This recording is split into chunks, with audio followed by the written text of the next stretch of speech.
Deyir döyüşlərin birində Həzrət Əli Məhəmməd Hənifəni göndərir hücuma. Gedir hücuma, bir də hücum edir, görür cəmaət çoxdur, bir dəhşət bürür, qayıdır. Qayıdır, Həzrət Əli ikinci dəfə göndərir döyüşə. Gedir, istəyir vuruşsun, görür yağa insan çoxdur, vəhşədə düşür, yenə qayıdır, vuruşa bilmir, döyüşə bilmir, qayıdır. Həzrət Əli deyir ki, sən anava oxşamısan. Bu qorxaqlığı anadan gəlib sənə keçib. Yəni o ki, mən deyirəm bu mühümdür. Yəni ana əgər şücaətli olsaydı, oğul da şücaətli olardı. Ananın şücaəti, ananın qorxaqlığı, ananın xarakteri övlada mütləq keçir. Çünki tərbiyədə bir amil genetik amildir.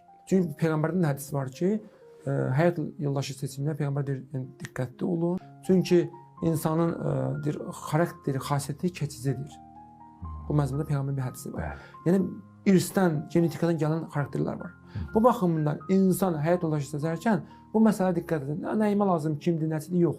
Onun əsl nəsəbi çox önəmlidir. Dinimizdə də bu çox önəmli məsələdir ki, evlənən zamanda, qız seçən zaman bir onun əxlaqıdır, dindarlığıdır, bir də onun əsl nəsəbidir ki, onu araşdır. Bax, sonra ondan ailə qur.